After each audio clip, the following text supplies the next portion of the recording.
오늘 우리가 볼 말씀 마태복음 5장 4절의 말씀입니다.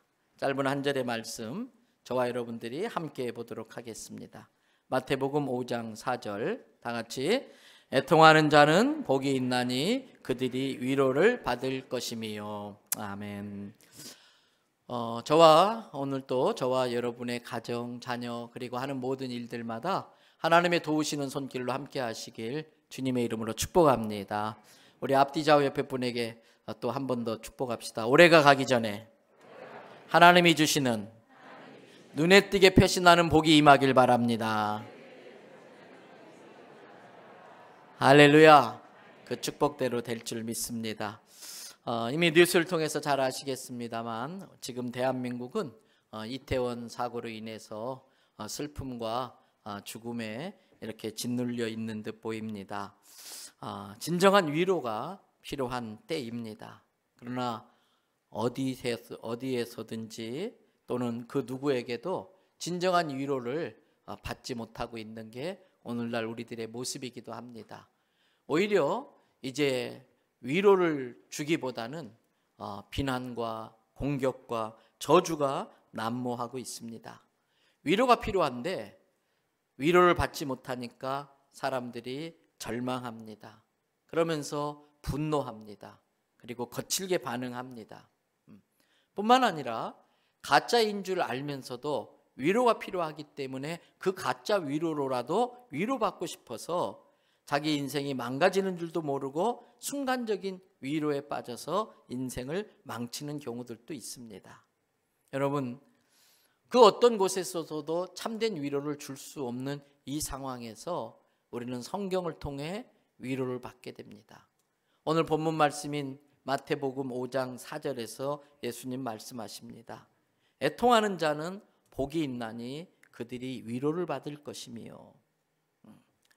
여러분, 애통하는 것이 무슨 복이 되겠습니까?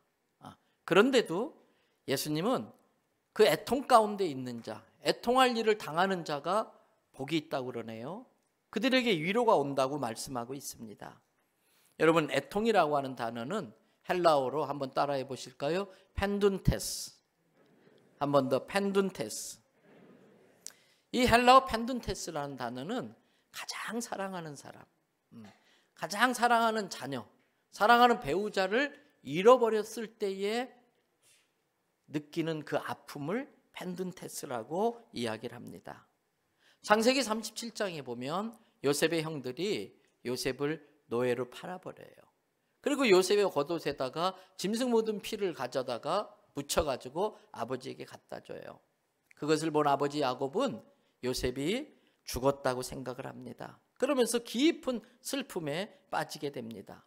그때 사용된 단어가 펜둔테스라는 단어입니다.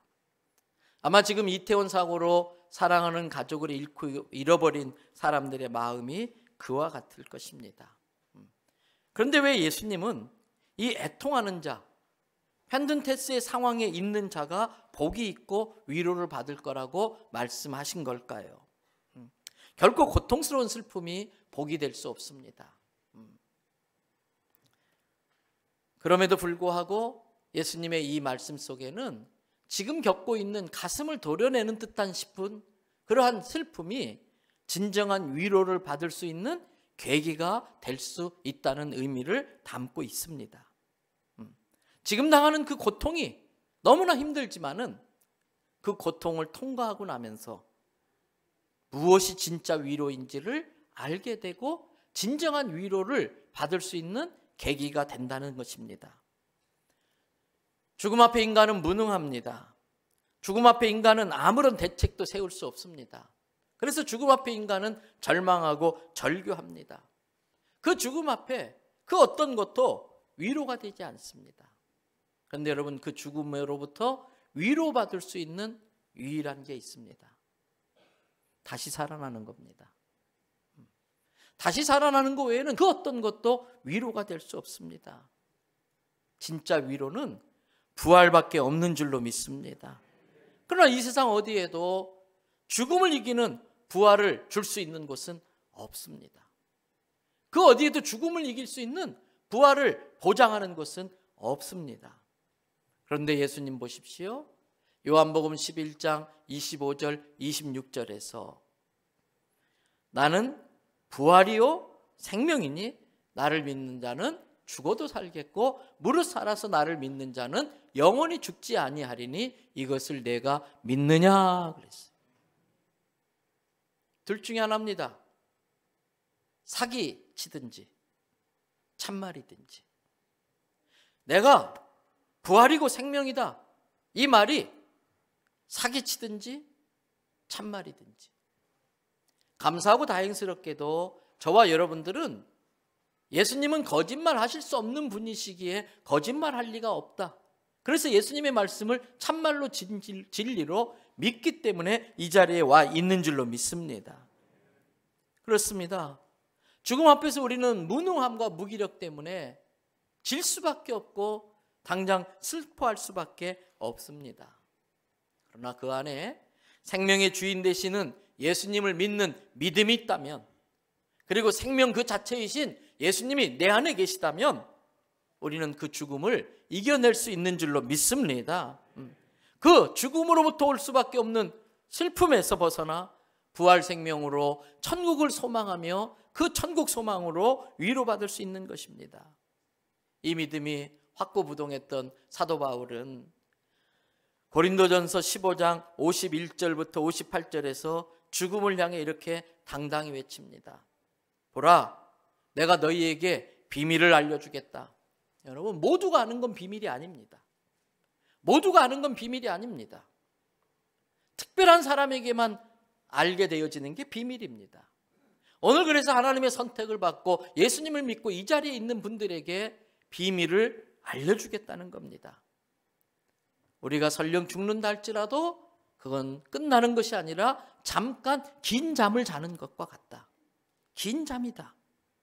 예수님 다시 오신다는 걸 알리는 나팔 소리가 울려 퍼지면 순식간에 우리가 호련히 변화가 되는데 어떻게 변화되느냐? 52절. 썩을 육체가 썩지 않은 육체로 변화되고, 52절. 나팔 소리와 함께 우리가 다시 살아나고 이 썩을 것들이 썩지 않을 것을 입게 되고 죽을 수밖에 없는 것이 더 이상 사망이 어떻게 하지 못하는 영원한 생명을 가진 존재로 바뀐다는 거예요. 54절. 그렇게 될 때에 썩을 것이 썩지 아니하는 것으로 변화되고 죽을 것이 죽지 아니하는 것으로 부활될 때에 사망을 우리가 정복해버리고 이 길이라고 기록된 구약의 말씀이 성취되어진다는 거예요. 그러면서 우리는 사망을 향하여 55절에 사망아, 네가 이겼다고 큰 소리 치고 있는데 네가 진짜 이긴 거 맞냐? 너의 승리를 보여봐라. 내가 이렇게 당당히 부활했지 않느냐?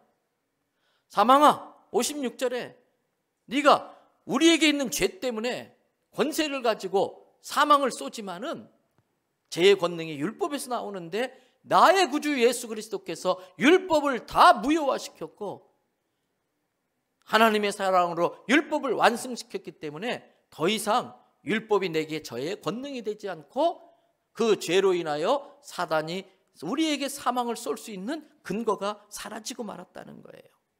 그래서 52절, 우리 주 예수 그리스도로 말미암아 우리에게 그러한 죽음에서 승리하는 승리를 주신 하나님께 감사한다. 그러면서 58절 보십시오. 다 같이 읽어볼까요? 그러므로 사랑하는 내 형제들아, 견실하며 흔들리지 말고 항상 주의 일에 더욱 힘쓰는 자들이 되라. 이는 너희 수고가 주 안에서 헛되지 않을 줄 알미라. 내가 부활이요 생명이라고 했던 예수님의 말씀을 사기로 여긴다면 우리가 주님을 위해서 하는 수고가 다 헛것이 되는 거예요. 그러나 우리는 그 예수님의 말씀이 진리인 줄 믿기 때문에 그 믿음으로 주님을 위해서 하나님 나라를 세우고 복음을 전하는 일에 헌신할 때에 그 수고가 헛되지 않으므로, 그러므로 내 사랑하는 형제들아, 말씀 다시 띄워주세요. 58절. 그러므로 내 사랑하는 형제들아, 이러한 이태원 사고나 이런 저런 것들로 너희를 흔들지 모르지만 견고하고 튼실해서 흔들리지 말아라. 그리고 천국에 대한 소망, 부활에 대한 소망으로 항상 주의 일에 더욱 힘쓰는 자들이 되라. 이 믿음이 있는 사람은 인간인지라 한동안 죽음 앞에 무기력함을 느끼고 슬픔에 빠질 수도 있지만 영원히 가진 않습니다. 그것은 잠깐이고 다시 부활 능력으로 일어서게 될 줄 믿습니다. 여러분, 어제도 우리가 사랑했던 이영순 권사님 추도 예배가 어제 저녁에 있었어요. 1년 전에 좀 젊은다고 할 수 있는 60대 초반의 나이에 하나님의 부르심을 받았기 때문에 아쉬움이 있었고, 특별히 남편 되는 이상국 집사님이나 자녀들에게는 가슴 저리는 이별의 슬픔이 1년이 지난 지금도 여전히 남아있지요. 그럼에도 불구하고 어제 일주기 추도 예배 그 자리에서는 슬픔만 있는 게 아니었습니다. 농담도 있었고 장난도 치고 슬픔을 이기는 웃음이 있었습니다. 1년이 지난다 할지라도 어떻게 사랑하는 아내, 어머니가 돌아가신 날을 추모하는 그 추모 예배에 웃음이 있고 장난이 있을 수 있었겠습니까? 이유는 하나입니다. 부활의 확신이 있었고 영원한 생명에 대한 믿음이 있었고 천국에 가고 다시 천국에서 만날 수 있는 소망이 있기 때문에 잠깐의 슬픔은 있을 수 있지만 그 영원한 생명의 능력으로 감사할 수 있었고 승리할 수 있었고 기뻐할 수 있었던 것입니다. 저는 어제 그 모습을 보면서 이래서 사람들에게 복음이 필요하구나, 그런 생각을 다시 한번 하게 됐어요. 우리는 사망 권세를 이기는 부활의 능력, 생명의 그 영원한 생명의 능력을 부지런히 전해야 됩니다. 그 부활 되시고 생명 되시는 예수 그리스도를 열심히 전해야 되는 것입니다. 늦기 전에, 땅을 치고 후회하기 전에 한 영혼이라도 더 구원하려고 힘쓰고 노력해야 하는 것입니다. 저는 이 이태원 사고를 보면서 처음에는 대한민국에 이런 일이 있을 수 있나 안 믿겨졌어요. 그러다가 그게 사실인지라 어쩌면 이럴 수 있지 속이 많이 상했습니다. 그리고 어쩌다 이 지경까지 됐나, 이 사회 시스템에 대한 원망스러운 생각도 들었습니다. 그러면서도 한편으로서는 목사인 제가 제대로 사명을 감당하지 못해서 이렇게 됐다는 생각에 죄책감도 일말 들기도 했습니다. 그러면서도 저는 그 와중에 저들 중에 한 명이라도 더 복음을 듣고, 비록 이렇게 안타깝게 죽기는 했지만 천국을 꼭 갔어야 된다, 천국에 갔었으면 좋겠다, 그런 마음이 간절했었습니다. 여러분, 한 영혼이라도 더 복음을 듣고 천국 갈 수 있다는 게 얼마나 감사한지 몰라요. 그런 점에서 오늘 2부와 3부 세례 예식을 하게 되는데, 이 세례를 줄 수 있다는 게 얼마나 다행이고 감사한 일인지 모릅니다. 오늘 이분들이 이렇게 세례 받을 수 있도록 전도하고 또 양육하고 이 자리까지 이끌어 오신 분들 참 잘하셨습니다. 정말 좋은 일 하신 것이고 이분들에게 정말 귀한 선물을 하신 것입니다. 또 그 일에 대해서 하나님께서는 반드시 그에 합당한 상을 주실 줄로도 믿습니다. 여러분, 우리는 이번 사고 앞에서 같이 슬퍼해야 되지만 동시에 그 영혼의 구원에 대해서도 생각해 봐야 됩니다.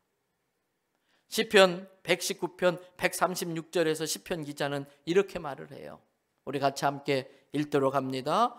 그들이 주의 법을 지키지 아니하므로 내 눈물이 시냇물같이 흐르나이다. 주의 법을 몰라서 지키지 못했어요. 복음을 듣지 못해서 예수님이 누군지를 몰랐어요. 그 구원받지 못한 영혼들을 볼 때에 내 눈에서 시냇물이 흐르는 것 같은, 너무나 가슴 아프고 안타까워서 눈물이 흘렀다고 하는 시편 기자의 이야기입니다. 자기의 심정을 토로하는 겁니다. 여러분, 우리들에게도 이 마음이 있어야 됩니다.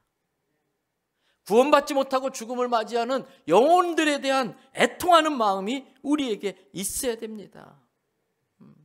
여러분, 내가 예수님 만나지 못했다면 죄로 인해서 마귀의 종노릇하다가 지옥 갈 뻔했다는 것을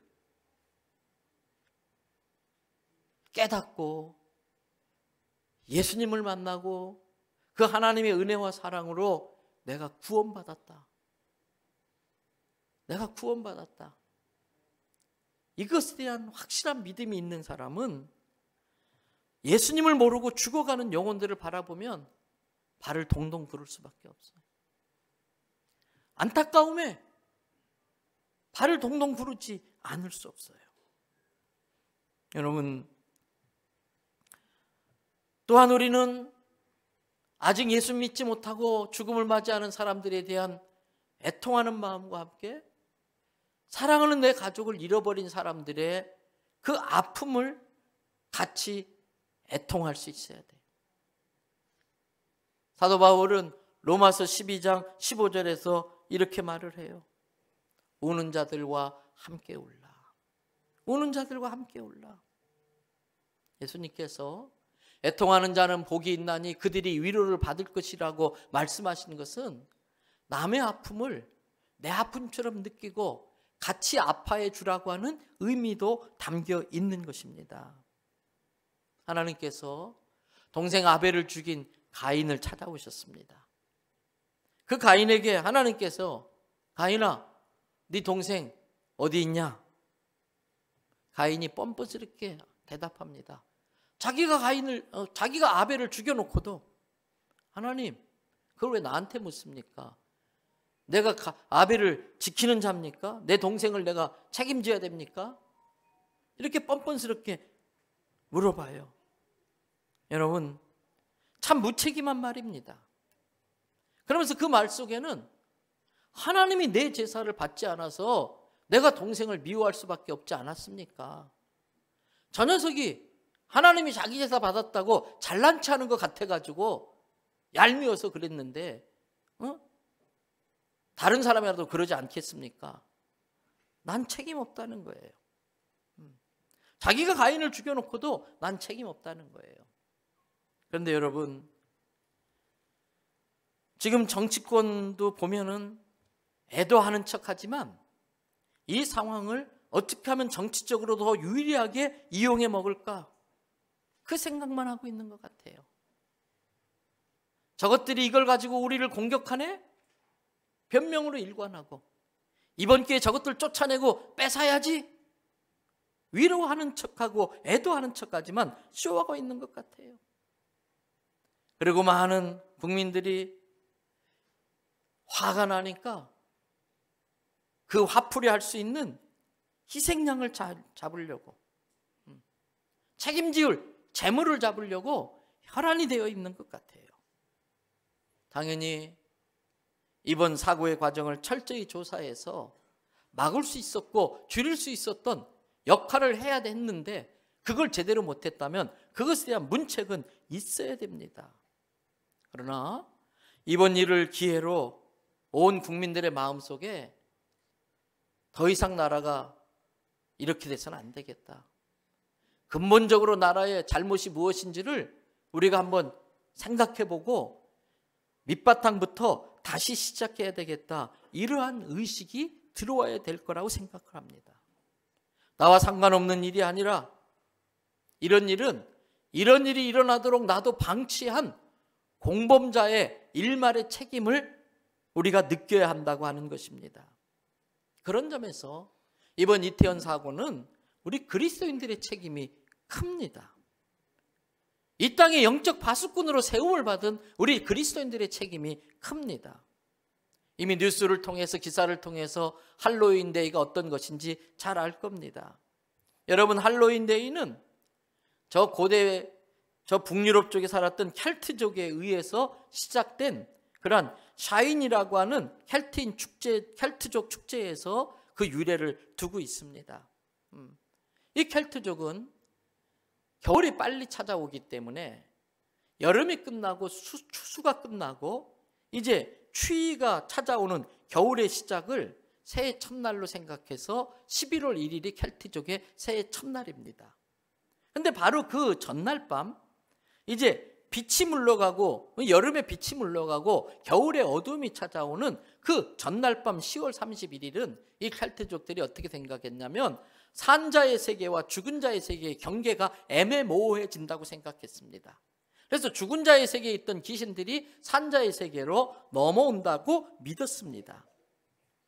여러분, 그러다가 거기가 이제 카톨릭에 의해서 기독교화되면서 8세기경에 교황 그레고리 3세가 이 축제를 기독교화 접목을 시켜버려요. 그래서 11월 1일을 All Saints' Day, 모든 성자의 날, 한자 문화권은 많다는 뜻으로 1만 만자를 써서 1만 명의 성인을 기리는 날, 그래서 만성절 이렇게 표현을 합니다. 그 할로윈이란 단어는 세인트, 성자라는 단어에 고대 언어 중에 할로라는 단어가 있어요. 성자라는 뜻의 할로라는 단어. 윈이라고 하는 것은 이브라고 하는 단어. 예수님이 태어나신 전날 밤, 크리스마스 날의 전날 밤, 크리스마스 이브라고 하는 것처럼 11월 1일 할로의 날, 바로 전날을 할로와 이브를 붙여가지고 줄여서 할로윈 이렇게 이야기하는 겁니다. 근데 이것은 다 종합해보면 한마디로 산자의 세계로 넘어오는 귀신들을 환영한다는 뜻이에요. 그 귀신을 불러들인다는 의미입니다. 여러분, 할로윈 축제의 대표적인 상징물들 중에 하나, 노란 뭐가 생각나세요? 호박. 그게 뭔지 아세요? 호박 파먹고 그 통에다가 눈 구멍 뚫고 콧구멍 뚫고 입구멍 뚫고 등을 설치해서 들고 다녀요. 우리나라로 말하면 청사초롱. 귀신의 길안내를 하는 이 등이 잭 오 랜턴이라고 불리어지는 할로윈 등이에요. 쉽게 말해서 귀신들을 불러들이는 것이고요. 또 해울과 같은 무서운 복장을 하고 여러 가지 기기망측한 복장을 하며 다니는 이유는 귀신들이 자기를 덮칠까 봐 귀신보다 더 무서운 모습으로 귀신을 물리치겠다는 의도로 그걸 입고 다녀요. 그러면서 아이들이 그것을 입고 다니면서 집집마다 문을 두들기면서 내가 귀신이야, 사탕 안 주면 잡아먹을 거야, 자기가 귀신이라고 고백하는 거예요. 그러니까 한마디로 이 할로윈 축제는 귀신 불러들이는 축제예요. 근데 이것이 미국으로 넘어가서 그 의미보다는 막 마시고 먹고 노는 축제의 날로 변질되었지요.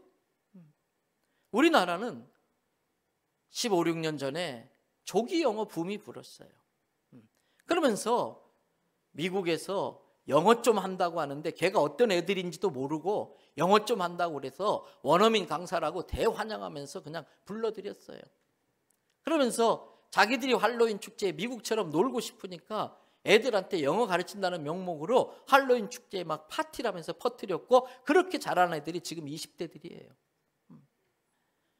그러면서 이것을 기업이나 장사하는 사람들이 상술로 이용해가지고 돈벌이로 사용했고, 여러분, 이 사고 나자 방송사들이 막 난리치잖아요. 누구 책임이냐, 뉴스마다 그 이야기 하잖아요. 할로윈 붐을 부추긴 건 방송사예요. 아벨을 죽여놓고 뻔뻔한 가인처럼 자기들은 잘못 없는 것처럼, 그렇지만 그 할로윈 축제라고 막 부추긴 건 방송사들이에요. 우리 목사들과 우리 그리스도인들은 영적 파수꾼으로서 이런 귀신 문화가 들어오는 걸 막았어야 되는데 저부터도 대수롭지 않게 생각했어요. 방심했어요. 방치했어요. 나와 상관없는 일로 생각했어요. 이 귀신 문화가 갖는 그 폐해가 얼마나 큰 것인지를 미리 경고하거나 알리지 못했어요. 그런 점에서 저나 우리 그리스도인들에게 1차 책임이 있는 것입니다. 때문에 우리는 누군가에게 돌을 던지려고 하기 전에 우리들의 잘못이 크구나, 회개부터 해야 됩니다. 다행히 우리 교회 권사님 어떤 분이 제게 연락을 주셨고, 또 하나님께서 또 이럴 때 일하라고 부총회장으로 세워주셔서 그 힘을 가지고 총회에 건의해가지고 발빠르게 전국의 모든 선교 교인들이 일주일 동안 애도하는 마음을 갖고 그저께 금요일을 회개의 날로 선포하고 성도들마다 하루 한 끼나 또는 하루 1일 금식하면서 대신 우리가 회개하는 그러한 기도를 드렸던 것입니다. 내 하루를 내가 지키는 자입니까? 이 사태가 무슨 나와 상관이 있습니까? 내가 뭐 잘못한 게 있습니까? 이거 무책임한 태도입니다. 우리 그리스도인들은 영적 파수꾼의 사명을 다하지 못한 것에 대한 책임감을 느껴야 되는 것입니다. 나의 무관심과 사랑 없음 때문에 미안해하고 사랑하는 가족을 잃은 그 아픔을 같이 공감하면서 그분들의 위로를 줄 수 있는 사람이 돼야 돼요. 우는 자들과 함께 울고 아픈 자들과 같이 아파할 수 있는 마음이 우리에게 필요한 거예요. 지난 금요일에도 제가 교회를 둘러보다가 5층 주방에 갔어요. 몇몇 분들이 음식을 막 만들고 계세요. 뭐 하고 계세요? 교회 안에 환우들, 항암 치료하는 분들, 음식 냄새만 맡아도 구역질하는 그런 분들 위해서 반찬을 만들고 있었어요. 어떤 분은 나는 시간도 없었고 또 음식도 잘 못한데 돕고 싶다고, 그래서 그 재료값 재정으로 물질로 헌신하고, 그리고 일일이 집집마다 같이 나누어 주는 일을 하는데, 아픈 자들과 함께 아파하는 그 모습이 너무나 감사해서 제가 마음껏 축복 기도를 해드리고 나왔어요. 여러분, 지난 일주일 동안 나는 돌 던지려는 사람이었습니까? 같이 돌 맞으면서 아파하는 사람이었습니까? 그 부모와 그 형제들, 사랑하는 가족을 잃은 사람들을 위해서 얼마나 같이 아파하고 그 아픔에 공감했습니까? 여러분, 그렇게 하지 못했다면 우리는 이제 가슴을 치며 하나님, 내가 내 역할을 못해서, 그리스도인으로서 사명을 다 못해서 이런 일이 벌어졌습니다라고 회개할 수 있어야 됩니다. 돈 없다고 돈 때문에 울면서 기도하고, 내 새끼 성공하게 해달라고 성공을 위해 기도하고, 그런 걸 위해서 눈물을 흘리지만 구원받지 못한 영혼이 지옥 가는 것에 대한 안타까움, 또 사랑하는 사람을 잃어버린 사람들이 그 느끼는 그 아픔을 우리가 전혀 공감하지 못하고 남들 일처럼 생각한다면 우리는 하나님 앞에 부끄러워해야 되는 것입니다. 교회학교 선생님들 지금도 너무나 열심히 잘해줘요. 그럼에도 불구하고 이번 일을 계기로 해서 내가 정말 교사 역할 제대로 하고 있는가, 우리 아이들에게 이 할로윈의 의미를 제대로 가르치고 영적 방어를 할 수 있도록 그리스도의 보혈로 덮는 기도를 했는가, 그 아이들을 위해서 눈물로 얼마나 기도했나 생각해 봐야 돼요. 여러분, 우리 찬양대도 애통하는 마음으로 같이 찬양하고 구원의 감격에 눈물 젖어 찬양하고, 연습하는 시간만큼 기도의 시간이 그 밑에 깔려 있어서 영감 있는 찬양이 드려질 때에 우리의 마음이 감동되고 하나님 영광 받으시는 거죠. 눈물이 말라버리고 말았어요. 여러분, 우리 그리스도인들에게는 이 시대를 책임져야 될 사명이 있습니다. 이 시대 아픔을 놓고 같이 울어줄 때에 주님께서 우리의 눈물을 씻어주시는 것입니다. 말씀 마무리하려고 합니다. 요한계시록 7장 15절 17절에 그러므로 그들이 하나님의 보좌 앞에 있고 또 그의 성전에서 밤낮 하나님을 섬기매 보좌에 앉으신 이가 그들 위에 장막을 치시더니, 16절 그들이 다시는 줄이지도 아니하며 목마르지도 아니하고 해나 아무 뜨거운 기운에 상하지도 아니하리니, 우리가 천국에 갔을 때의 모습이에요. 이는 보좌 가운데 계신 어린 양이 그들의 목자가 되사 생명의 샘으로 인도하시고 하나님께서 그들의 눈에서 모든 눈물을 씻어 주실 것임이라. 저는 마지막 때에 이 땅에 여러 가지 힘들고 어려운 일들 때문에 울 수밖에 없었지만 믿음으로 그 울어야 될 수밖에 없는 상황을 이겨내고 주님 앞에 선다면 우리의 눈물을 주님이 닦아주실 줄로 믿습니다. 그리고 남의 아픔을 나와 상관없다고 여기지 않고 그 아픔을 같이 느끼면서 같이 울어줄 때에 주님께서 그 우는 자의 눈물을 씻겨주신다는 것입니다. 마지막으로 고린도후서 1장 3절부터 5절의 말씀을 보십시다. 찬송하리로다. 그는 우리 주 예수 그리스도의 하나님이시요 자비의 아버지시요 모든 위로의 하나님이시며 우리의 모든 환난 중에서 우리를 위로하사 우리로 하여금 하나님께 받은 위로로서 모든 환난 중에 있는 자들을 능히 위로하게 하시는 이시로다. 우리가 먼저 하나님께 위로받았다면 우리도 모든 환난 중에 있는 자들을 능히 위로하는 자로 주님께 붙들려 쓰임받아야 되는 거예요. 그래서 5절 그리스도의 고난이 우리에게 넘침같이, 그리스도의 고난으로 내가 구원받았다고 하는 그 은혜가 넘쳐나는 것 같이 우리가 받는 위로도 그리스도로 말미암아 넘치고, 우리를 통해서 흘러가는 그리스도의 위로가 다른 사람에게도 위로되게 해야 하는 것입니다. 여러분, 국가적으로 큰 아픔과 슬픔이 있는 이때에 우리 그리스도인들도 정말 이 일을 놓고 영적으로 해석하고 이때에 내가 해야 할 일이 무엇인지 같이 눈물로 기도하는 우리 모두 되기를 주님의 이름으로 부탁드립니다.